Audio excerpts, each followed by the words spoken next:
Holding patrimonial, seguros offshore, seguro de vida aqui no Brasil também, conta conjunta, testamento.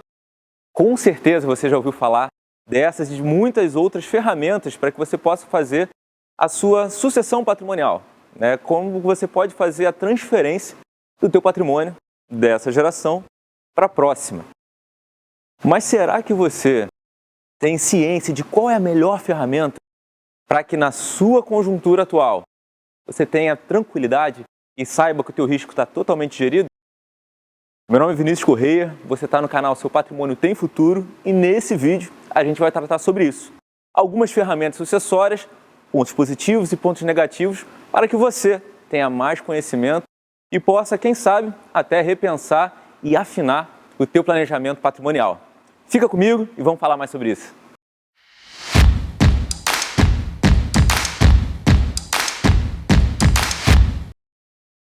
Bom, nesse vídeo eu separei algumas ferramentas sucessórias e quando eu falo de ferramentas, são alternativas, são meios, são processos em que você pode facilitar a sua sucessão no sentido de facilitar em tornar mais fácil ou propriamente definir como essa sucessão ela ocorrerá.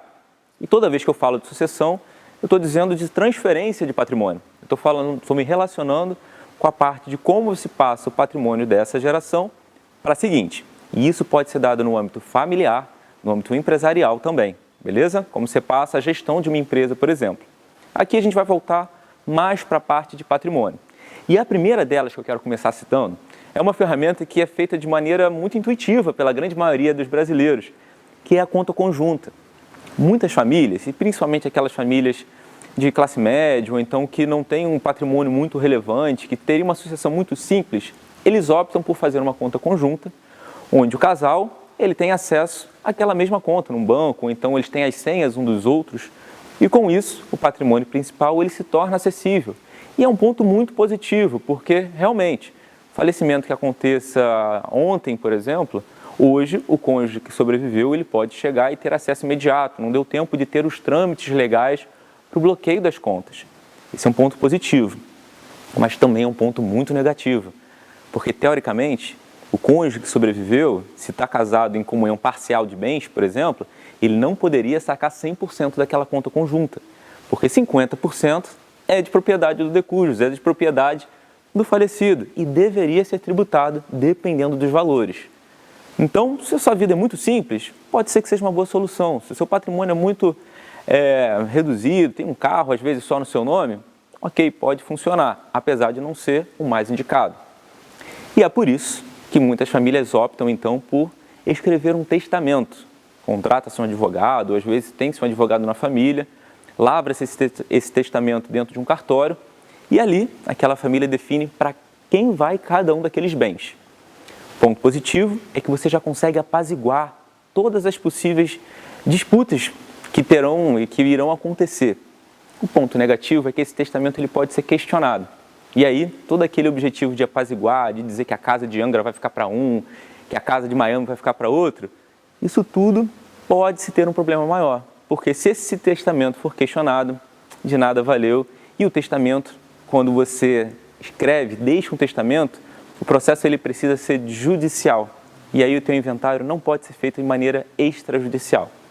A gente vai ter um vídeo especificamente para falar um pouco mais sobre o testamento, que dá aí, quem sabe, até uma série. Muitos tabeliões aí de convívio próximo que eu tenho, até nem recomendo mais por tamanha dor de cabeça que em alguns casos isso se cria. Mas vamos avançar. Tem uma outra que eu gosto muito e que normalmente quando eu já converso com algum cliente meu ou algum prospect que tem um pouco mais de patrimônio ou alguma assessoria de contador ou de advogado, normalmente eles falam: Vinícius, eu já deixei tudo resolvido.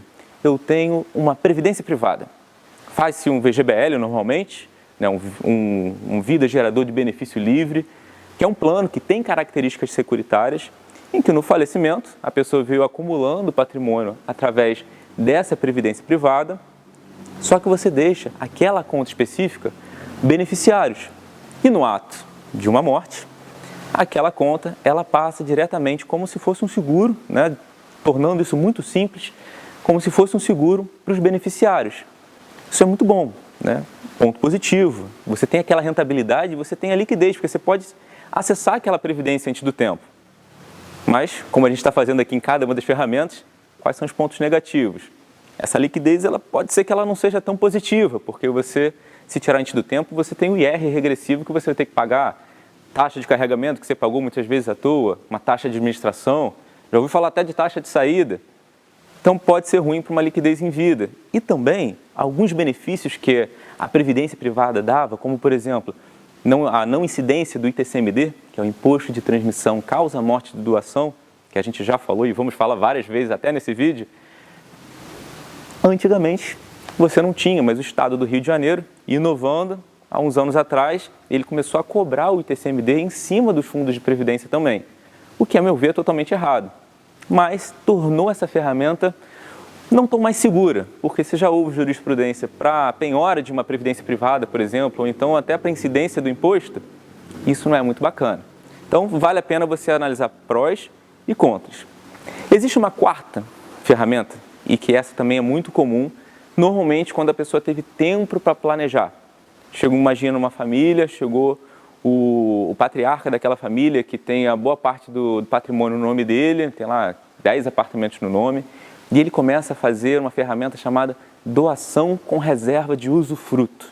E ele começa a doar em vida aquele patrimônio dele. Então, a casa de Araruama vai para fulano, a casa lá de Trancoso vai para Beltrano. E com isso, você realmente consegue ter uma boa liquidez, é fácil, porque você está em vida, você resolve. Você também paga o ITCMD, que, lembrando, transmissão causa morte, paga-se no ato do falecimento, mas também paga-se no ato da doação. Só que qual é o problema disso? Você está antecipando para a sua vida um imposto que poderia ter sido postergado lá para frente.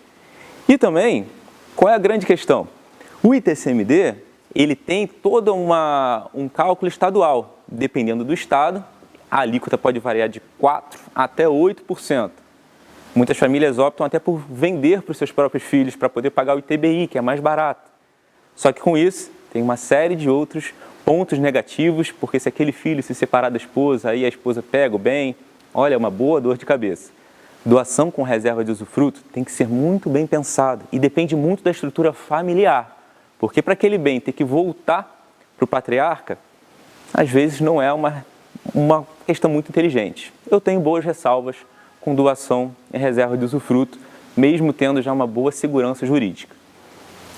E um quinto ponto que eu gosto muito e que eu acho que ele é fundamental, ele faz parte de um bom portfólio de gerenciamento de risco, um bom portfólio de produtos financeiros, que é o seguro de vida no Brasil. O seguro de vida é uma excelente ferramenta sucessória. Ponto positivo dele, porque você define beneficiários. Você contrata uma apólice de uma seguradora, e esse beneficiário, ele recebe logo após o ato de seu falecimento, desde que cumprida todas as etapas de averiguação do sinistro. E aí entra um ponto negativo. Leia muito bem, tenha um assessor muito bom para saber se aquele seguro vai ser pago ou não. E hoje você tem boas ferramentas e a SUSEP vem desenvolvendo cada vez um trabalho mais em cima e mais sério para garantir que realmente você não faça um seguro e aquilo vá para a seguradora. Então, fazer toda a sucessão em cima de uma apólice de seguro de vida, já não acho que é muito inteligente. Por quê? Porque o seguro de vida, por mais que não tenha a incisão do imposto de renda, por mais que não tenha o ITCMD vindo em cima, por mais que você tenha um beneficiário, não mais um herdeiro para receber aquele valor, você tem uma série de outras preocupações, como o recebimento também. Então, toma cuidado com isso, escolha muito bem o local que você vai fazer, para que você não deixe uma dor de cabeça, em vez de uma tranquilidade para sua família. Aqui eu tenho mais algumas outras ferramentas, mas eu acho que eu vou parar por aqui. Nós vamos gravar um novo vídeo e ali eu quero falar até das ferramentas mais de cunho empresarial. Ferramentas mais internacionais, um pouco mais complexas também, como a própria holding, a criação de fundos patrimoniais filantrópicos, a criação de fundos de investimento para fazer sucessão. Então, se você gostou desse vídeo, curta, compartilha e ative o sininho, porque dentro em breve nós vamos soltar o segundo. E aí nós vamos apresentar mais umas 5, 6, 7, depende aí de como for o nosso tempo, ferramentas sobre sucessão patrimonial.